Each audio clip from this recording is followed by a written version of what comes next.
Today we are city planners intent on gaining the praise of our queen in Tangram City.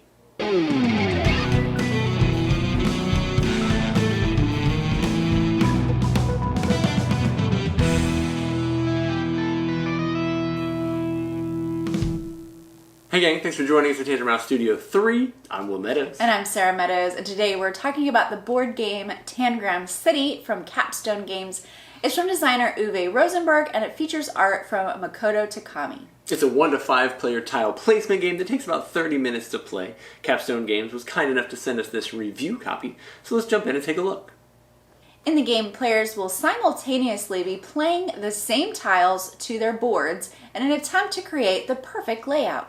After every 4 tiles, players will place a fountain tile and then score what they have built so far.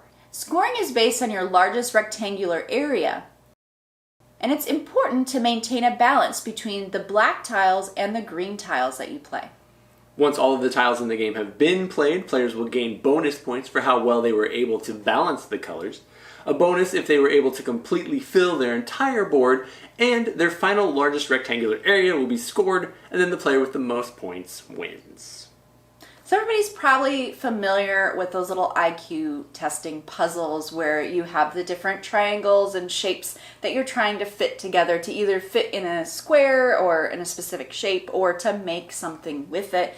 And it kind of takes that idea, but we're building a city and we're going to be playing the same tiles at the same time. Yeah, everybody's going to start off with the same size board. However, there will be the placement of the initial tile, which is printed on the board, is different on everybody's board. So everybody starts off just a little bit differently. However, we are all playing the same tile every turn, but you end up with very different things even 3 turns into the game, which is really neat. My favorite part of the game is that there is a card that will flip, and that's the first tile, and then everyone else is dealt a card, and you have a little bit of secret information that you can plan for. So sometimes it's very beneficial. It's this very weird shape coming out, and oh, if I place this tile that we already revealed in this manner, it'll fit great with this other one, but nobody else knows that this weird piece is coming, and they would never place this tile this way. Yeah, that little bit of hidden information is very cool. It's based on your player count, so you're only going to reveal 4 cards each round. Well, except for the last round, I guess you only reveal 3, but you're only going to reveal 4 cards. So based on your player count,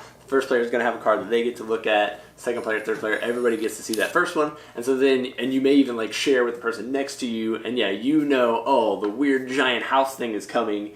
I'm going to be able to score an extra rectangle if I play it this way. That little tiny bit of extra knowledge is fantastic in the game.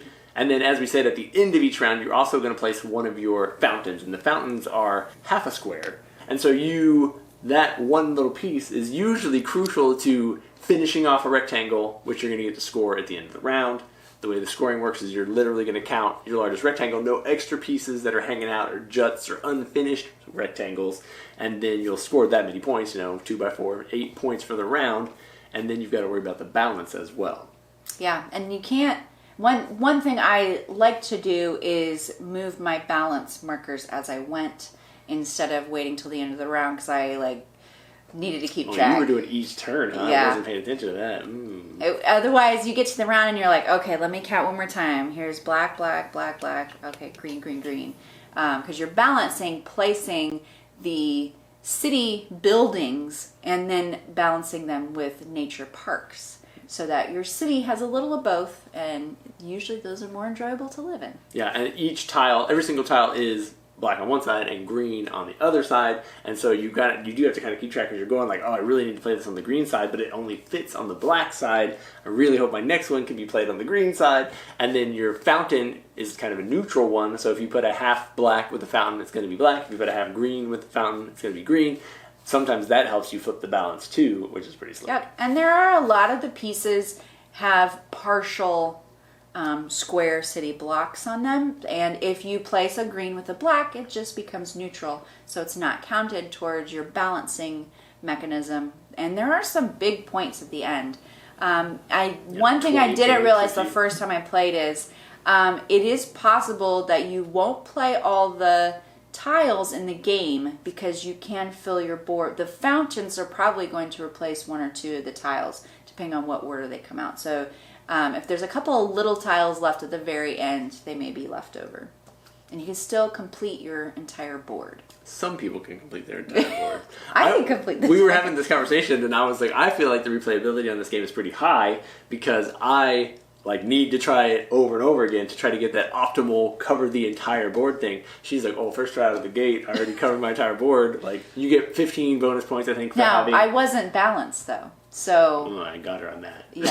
I think I still lost by a lot.